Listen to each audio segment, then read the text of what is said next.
Bonjour à tous, vous allez bien? Comment se sont passés ces 15 derniers jours? Ça va? Je vous pose la question parce que le texte d'il y a 15 jours, attends, je referme mon bouton. Le texte d'il y a 15 jours avait ceci, au chapitre 2, le verset 5, disait que votre attitude soit identique à celle de Jésus-Christ. Comment se sont passés ces 15 derniers jours?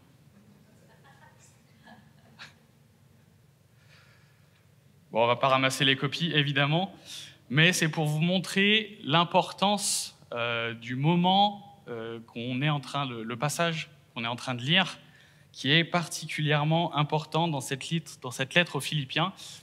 L'épître aux Philippiens, c'est l'apôtre Paul qui veut témoigner aux Philippiens de la joie que c'est de vivre pour l'essentiel. De vivre l'essentiel, il le vit lui-même et il veut le témoigner aux Philippiens. Et alors notre série, elle est affichée derrière moi, on a choisi le thème « Par l'Évangile, pour l'Évangile, aligner sa vie sur l'essentiel ». Et c'est ça que veut faire l'apôtre Paul dans cette lettre aux Philippiens et aligner sa vie sur l'essentiel. On espère que quand on ouvre la parole de Dieu, les amis, on espère que ça impacte nos vies. On espère que la trajectoire qu'on a, elle peut changer de direction. Parce qu'on ouvre la parole de Dieu et on observe la pensée de Dieu. Et on confronte nos pensées, nos vies, à ce que Dieu veut nous donner. Et j'espère qu'on est nombreux à être conscients que notre vie peut être impactée par la parole de Dieu. Et peut-être qu'il y a des gens ici qui sont moins totalement dans cette idée-là, peut-être un peu sceptiques. Et alors, c'est pas grave, parce que l'important, c'est qu'on puisse plonger dans le texte ensemble, et puis le Seigneur fait le reste. C'est une histoire de relation entre nous et Dieu. Et vous pouvez déjà prendre vos Bibles en Philippiens 12. Dans les Bibles blanches, c'est la page 771. Philippiens, j'ai dit quoi? Philippiens 2, 12. Voilà, ce sera mieux. 771 dans les pages, dans les Bibles blanches. Et alors, avant de lire directement le texte, on va faire un pas de recul, parce qu'on est quasiment à la moitié de l'épître, en tout cas à la fin de ce message, on sera à la moitié de l'épître, la fin du chapitre 2 sur 4 chapitres. Et alors on va faire un pas de recul pour regarder ce qu'on a vu en ce moment. Alors on va lire, non pas du tout, on va pas lire ça, mais on va regarder ce qui se passe. Si vous vous souvenez, au tout début, les 11 premiers versets, c'était Paul qui priait, il décrivait sa prière pour dire « Voilà ce que je vous souhaite, je prie que vous découvriez l'essentiel. » C'est ce que fait Paul dans sa prière introductive. Je prie pour que vous puissiez découvrir l'essentiel. Ensuite, du verset 12 au verset 26, on a Paul qui donne de ses nouvelles, Paul qui raconte son histoire, et il dit « Voilà comment moi je vis l'essentiel. » Et vous vous souvenez, c'est la galère pour Paul. Il est en prison, et sa vie est menacée, il ne sait pas s'il va mourir ou s'il va continuer à vivre. Et il dit, voilà, malgré tout, je reste joyeux parce que je vis l'essentiel. Et on est dans une troisième grande section qui commence au verset 27 du chapitre 1. Et dans cette grande section, qui va jusqu'à la fin de notre message d'aujourd'hui, dans cette grande section, Paul il nous dit, voilà pour vous ce que ça devrait être votre essentiel. Et finalement, cette grande section-là, cette troisième grande section, elle pose la question, qu'est-ce que Dieu attend de moi? Qu'est-ce que Dieu attend de nous? Alors les amis, si vous ne savez pas ce que Dieu attend de vous, ça se passe maintenant.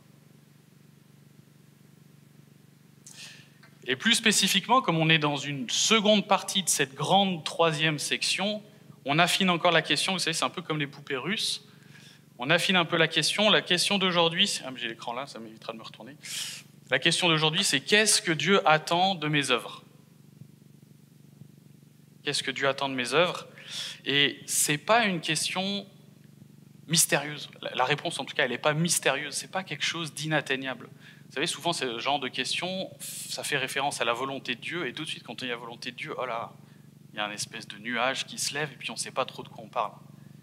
Mais non, la volonté de Dieu, elle nous est donnée dans la Bible. Alors la volonté spécifique pour chacun, comment ça se décline dans la vie de chacun, ce n'est pas marqué directement dans la Bible, mais les grandes lignes de la volonté de Dieu sont données dans la Bible. Et la réponse, elle n'est pas mystérieuse, on peut la connaître. Et alors on a cette question, qu'est-ce que Dieu attend de mes œuvres? Et peut-être que, et je pense que certains d'entre vous connaissent déjà la réponse. Alors on peut aller sur la poupée russe d'en dessous, qui est un petit peu plus petite, qui est un petit peu plus fine. Comment je peux arriver à mettre en œuvre mon salut? Comment je me mets en marche quand je sais ce que Dieu attend de moi? Et si on connaît et qu'on arrive déjà à répondre à cette question, on peut aller à la question d'en dessous. Comment faire pour que mes œuvres portent du fruit? Et on dépile les poupées russes comme ça et on arrive à des œuvres qui deviennent efficaces. C'est possible de savoir ce que Dieu attend de nous, mais de ne pas arriver à se mettre en route. Et alors on peut poser la question du milieu. Et c'est possible de savoir ce que Dieu attend de nous, d'arriver à se mettre en route, mais ça ne porte pas de fruits. Alors on peut se poser la question, qu'est-ce qui ne marche pas? C'est un peu ce que le texte nous donne aujourd'hui. Et les amis, si vous savez ce que Dieu attend de vous, que vous savez vous mettre en route, et que ça porte du fruit, alors amen, alléluia, vous avez une attitude qui est identique à celle de Christ. Et c'est possible. La vie chrétienne, ce n'est pas une fuite en avant, une quête de choses qui sont inatteignables. Par sa grâce, Dieu, des fois, il nous donne la grâce de pouvoir vivre un service, d'être à son service et que ça porte du fruit. Ça arrive pour de vrai.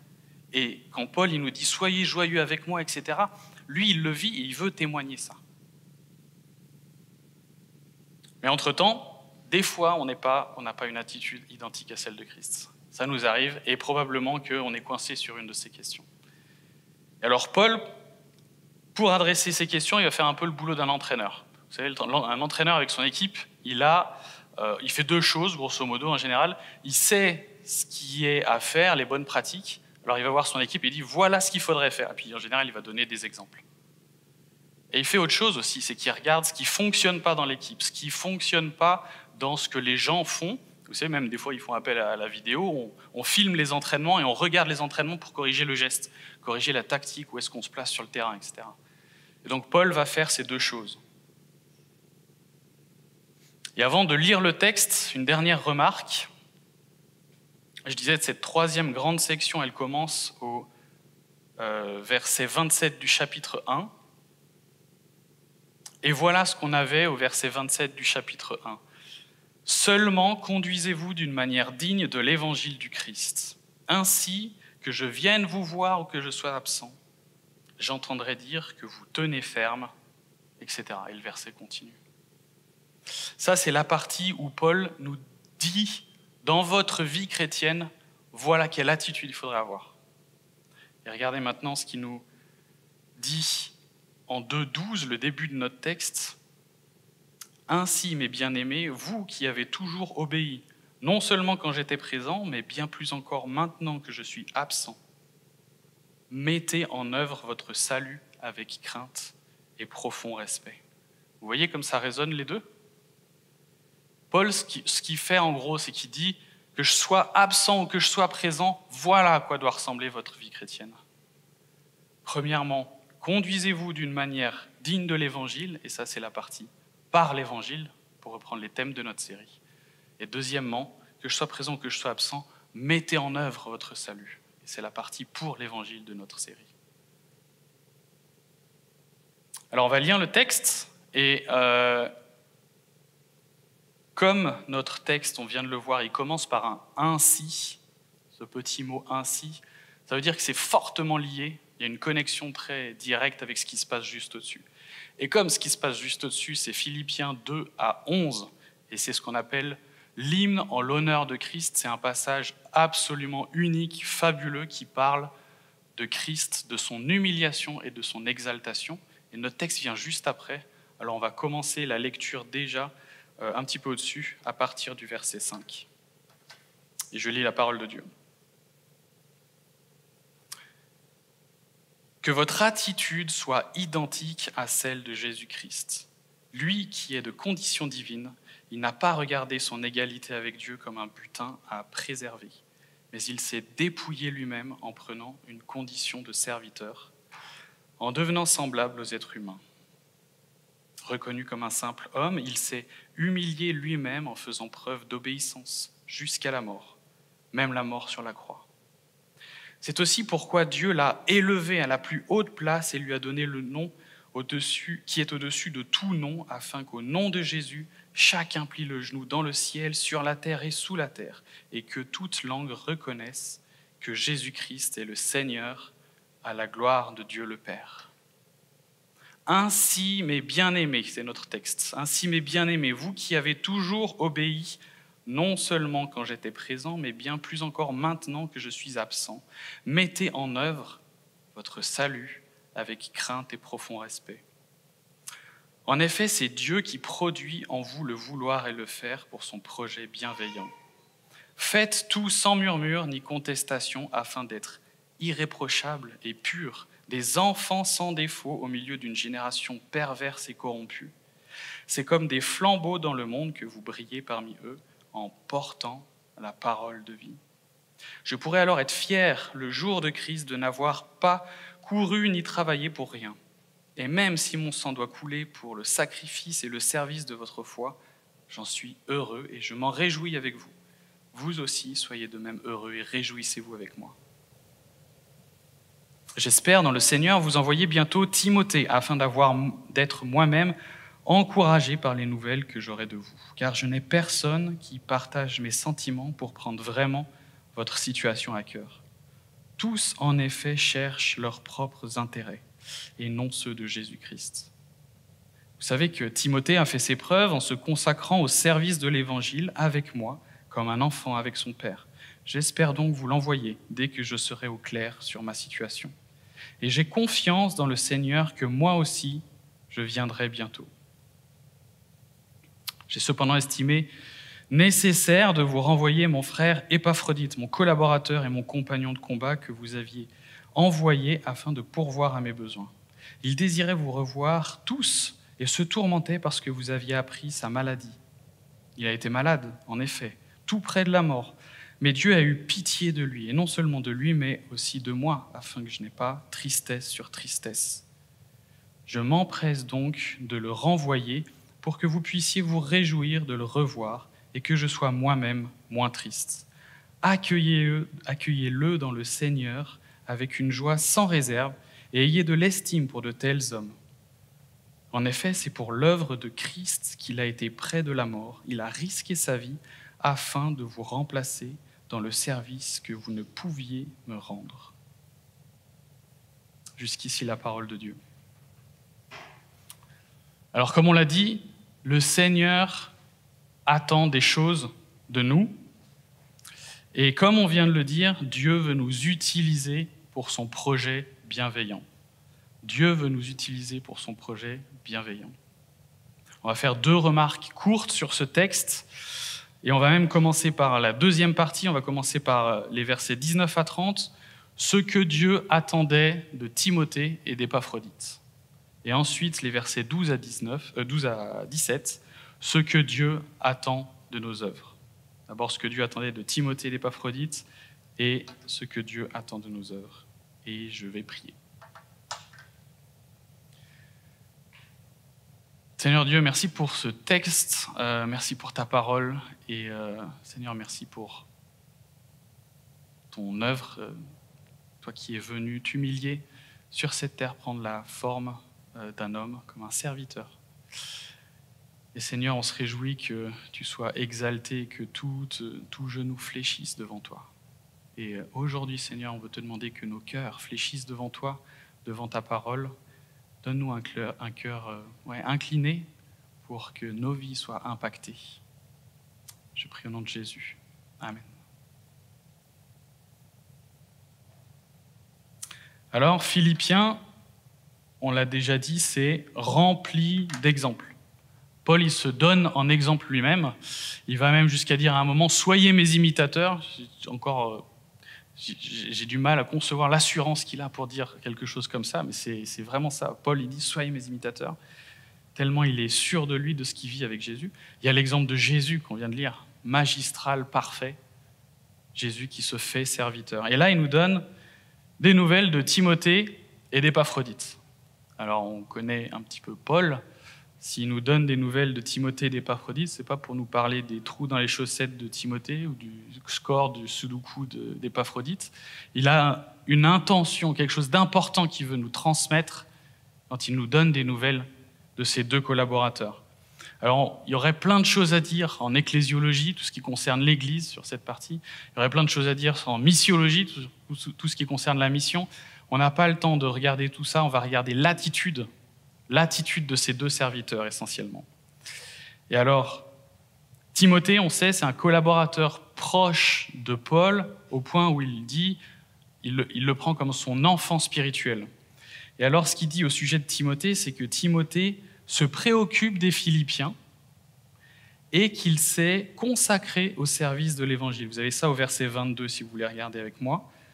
Timothée s'est consacré au service de l'Évangile. Quand on regarde le terme ici utilisé, il s'est consacré au service de l'Évangile. Si on remonte quelques lignes plus haut, on a quelqu'un qui a pris la forme d'un serviteur. Il est dit qu'il a pris la forme d'un serviteur, qui s'est préoccupé de la destinée des hommes. Et il a pris la forme d'un serviteur. Et le terme grec, c'est le même entre celui qu'on trouve pour Timothée, qui s'est consacré au service de l'Évangile, et Jésus, qui a pris la forme d'un serviteur. Et donc Timothée a eu une attitude identique à celle de Jésus. Si on regarde Épaphrodite, il est dit aussi que c'était un proche collaborateur de Paul. Et à son sujet, vous pouvez regarder le verset 30, il est dit qu'il a risqué sa vie afin de remplacer les Philippiens. Est-ce que je vous fais l'affront de vous poser la question, qui est-ce qui a risqué sa vie pour remplacer des hommes? On retrouve ça quelques lignes plus haut, évidemment, au sujet de Jésus. Jésus il n'a pas simplement risqué sa vie, il s'est même sacrifié, il a donné sa vie pour remplacer les êtres humains qui, eux, auraient dû mériter le jugement de la croix. Épaphrodite, lui aussi, avait une attitude identique à celle de Jésus. Alors vous allez me dire, oui, c'est cool, Timothée, Épaphrodite, tout ça, c'est très bien, mais moi je ne suis pas Timothée, je ne suis pas Épaphrodite, je ne suis surtout pas Paul, et encore moins Jésus, comment on fait? Et c'est vrai que ce n'est pas facile comme question. Si on regarde en plus les versets 29, en première lecture, moi quand j'ai lu ce texte, je me suis dit, qu'est-ce qui se passe 29-30? Il dit, ayez de l'estime pour de tels hommes, en parlant d'Épaphrodite, et puis il dit aussi, en première lecture, on aurait pu penser que les Philippiens devraient culpabiliser, en fait, parce qu'il dit, il est passé tout près de la mort à cause du service que vous ne pouviez pas rendre à votre place, en fait, à cause de vous, quelque part. Qu'est-ce qu'il fait, Paul? Est-ce qu'il nous dit, il y a deux choix, soit vous êtes pasteur ou missionnaire martyr, soit vous devriez culpabiliser, en fait. Est-ce que c'est ça le choix qu'il nous propose, Paul? Non, bien sûr. Bien sûr, il fait son boulot d'entraîneur, en fait. Il fait son boulot d'entraîneur et il montre des exemples. Comme si l'entraîneur du club de foot de votre quartier, il vous montrait une vidéo de Kylian Mbappé. Qu'est-ce qu'il fait, Kylian Mbappé? Il a consacré sa vie au foot, il a dédié sa vie au foot, il est totalement engagé là-dedans. Est-ce que pour autant, l'entraîneur il dit non, vous devriez culpabiliser ou vous n'avez même pas le droit de monter sur le terrain parce que vous n'êtes pas Kylian Mbappé? C'est pas ça que fait Paul. Paul, il dit au contraire, regardez ce qu'il fait Kylian Mbappé, c'est chouette, il y a des choses dont on peut s'inspirer, c'est un modèle, c'est un exemple, on peut prendre exemple là-dessus. Vivre pour l'Évangile, certains le font de manière consacrée, dédiée, et d'autres pas, et c'est OK. Par contre, tout le monde est appelé à vivre pour l'Évangile. Ça concerne tout le monde. Dieu veut nous utiliser pour son projet bienveillant, et ça, c'est pas juste les missionnaires ou les pasteurs, ça concerne tout le monde. Alors maintenant qu'on a vu l'exemple de Timothée et d'Épaphrodite, ce que Dieu attendait d'eux, maintenant on va regarder ce que Dieu attend de nos œuvres. Donc on remonte, on est sur la partie des versets 12 à 17. Qu'est-ce que Dieu attend de nos œuvres? Et le verset 12, il sonne un peu comme une injonction. Dans le verset 12, ça parle d'obéissance et il y a un impératif. Mettez en œuvre votre salut avec crainte et profond respect. Alors, première remarque, Paul, il ne dit pas « gagnez votre salut ». Il ne dit pas « méritez votre salut ». Le salut chrétien, le salut que Jésus offre par son sacrifice, jamais il se gagne ou se mérite. Il est offert. Ni avant la conversion, ni après la conversion, il est à gagner. Il est à recevoir. Et la Bible Summer, dans ce passage-là, elle utilise un vocabulaire qui parle beaucoup, qui dit « faites fructifier votre salut ». Et c'est bien cette image-là qu'on a en tête dans ce texte. Faites fructifier, c'est un peu l'image d'une bonne terre qu'on reçoit, une terre fertile. Et si on n'en fait rien, et si on ne l'investit pas, et si on ne fait pas le boulot d'un agriculteur ou d'un arboriculteur, il ne va pas se passer grand-chose de bon. Et ce que le Seigneur nous dit ici, c'est que vous avez reçu cette bonne terre, faites le boulot d'un arboriculteur, d'un agriculteur. Vous allez produire du bon fruit. Faites fructifier votre salut. Et dans cette phrase-là, il dit aussi « avec crainte et profond respect ». C'est toujours un peu... On ne sait jamais trop comment prendre la crainte de Dieu. Je ne sais pas si vous êtes à l'aise, si vous savez comment gérer ce truc-là. Ce n'est pas toujours simple, il me semble. L'image qu'on a ici, c'est plutôt l'image d'un enfant qui a fait une grosse bêtise. Mais le père a pardonné la bêtise, et alors l'enfant il revient auprès de son père, et il ne veut pas décevoir son père. Et donc la crainte et le respect qu'il a pour son père, parce qu'il a reçu ce pardon, c'est une crainte qui est juste, comme un enfant qui ne veut pas décevoir.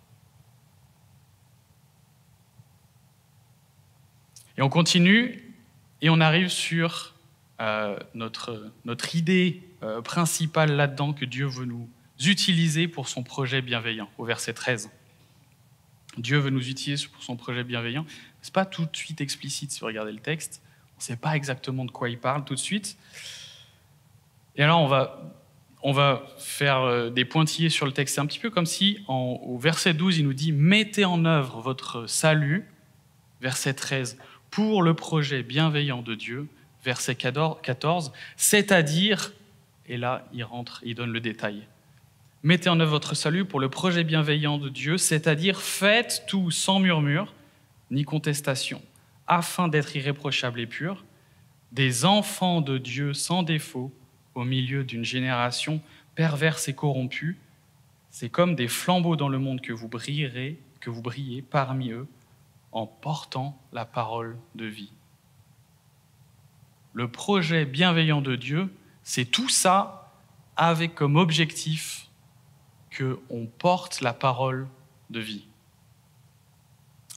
L'objectif, le projet bienveillant de Dieu, c'est que la parole de vie soit portée, partagée, annoncée, pour que tous parviennent à la connaissance de la vérité, si vous connaissez ce verset, et que tous soient sauvés. Et dans ces quelques passages, verset 14 jusqu'au début du verset 16, on a l'impression qu'il y a un ordre. Je ne sais pas si vous avez noté, on a l'impression qu'il y a un ordre. Il y a des choses qui se suivent. Un petit peu comme si Paul nous dit, il y a des prérequis. L'objectif, c'est de porter la parole de vie, mais il y a des prérequis.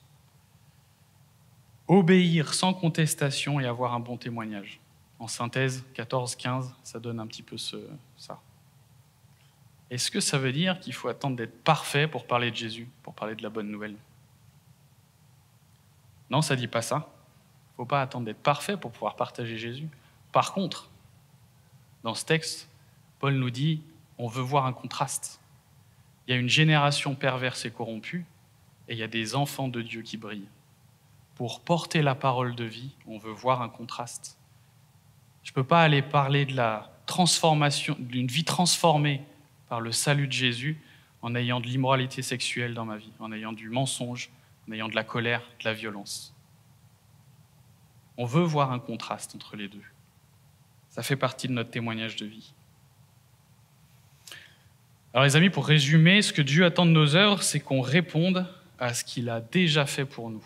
On a dit que ce texte-là était une réponse. C'est qu'en réponse à la croix, nos œuvres portent du fruit par le partage de l'Évangile. Alors on a vu la première poupée russe dans nos questions. Qu'est-ce que Dieu attend de moi dans mes œuvres ? Et je pense que Voilà, on a la réponse, mais probablement que beaucoup d'entre nous avaient déjà une partie de cette réponse. Alors qu'en est-il des autres questions qu'on avait dans les poupées russes? Comment je me mets à l'œuvre quand c'est difficile, j'arrive pas à me mettre à l'œuvre?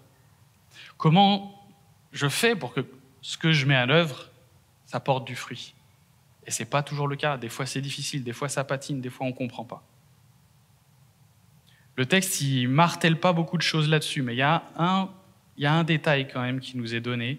Si vous regardez avec moi le verset 21, quand Paul parle de Timothée, au verset 21, il nous dit « Tous, en effet, cherchent leurs propres intérêts et non ceux de Jésus-Christ. » Tous cherchent leurs propres intérêts et non ceux de Jésus-Christ. En fait, Paul, il est à Rome, dans sa prison, il se dit « Je m'intéresse aux autres chrétiens, aux Philippiens, qui s'intéressent aux affaires de Christ avec moi. » Il regarde autour de lui, il n'y a que des gens qui sont centrés sur eux-mêmes. Ah mince! Il n'y a que Timothée qui répond à ça. Et regardez ce que fait Paul en fait dans ce texte. Si on reprend notre slide de tout à l'heure, on a les débuts 1,27 et 2,12, et regardez, il ne prend pas. Voilà. Regardez le parallèle qu'on a entre le verset 2,4 et 2,21. Dans la première partie, on avait que chacun, au lieu de regarder ses propres intérêts, regarde aussi ceux des autres. Et là, dans notre passage d'aujourd'hui, Paul il nous dit « Tous, en effet, cherchent leurs propres intérêts et non ceux de Jésus-Christ. » Un petit peu comme s'il nous fait clignoter une lumière et il nous dit « Où sont nos intérêts ?»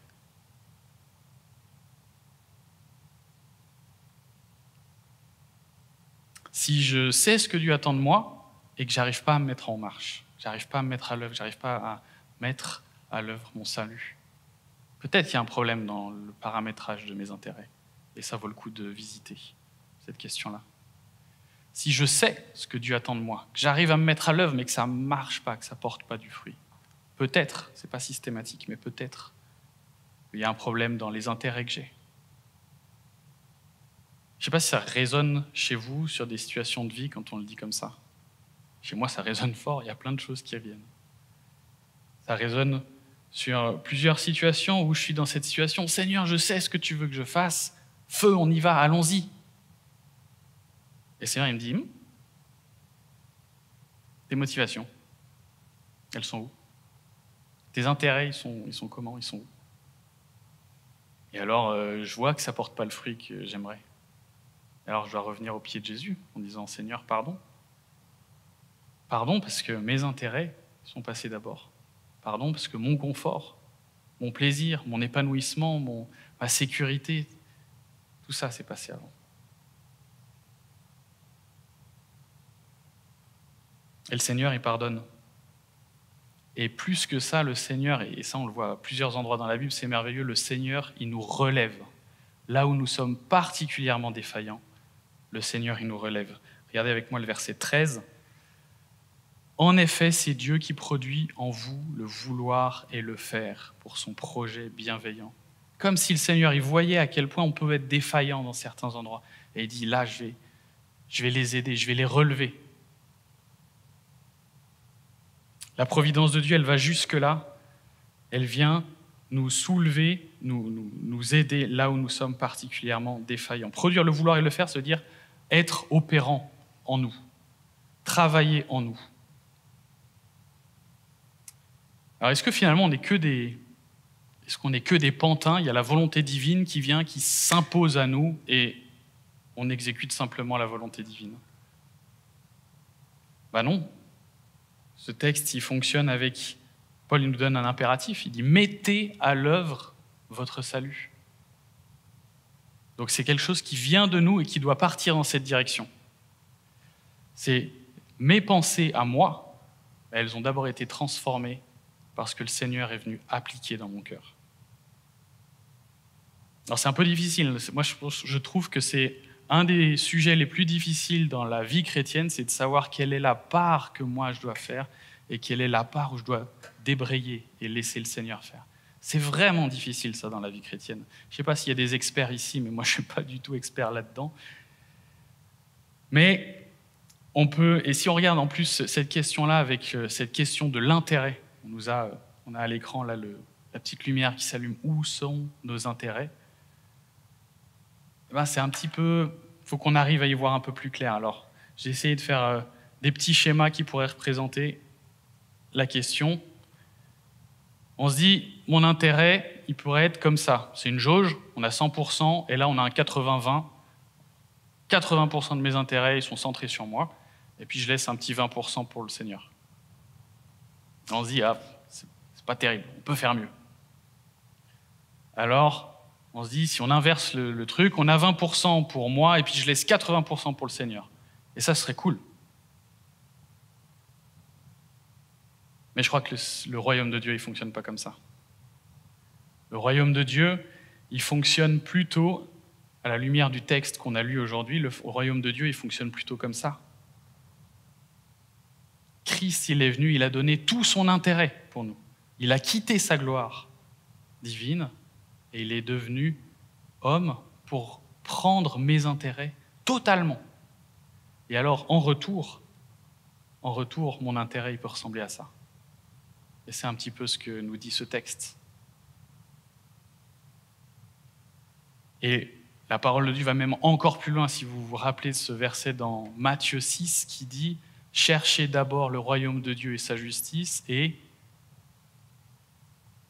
toutes choses vous seront données en plus. » Le Seigneur, il nous a montré son intérêt, il nous a montré son amour, il est allé jusqu'au bout, entièrement.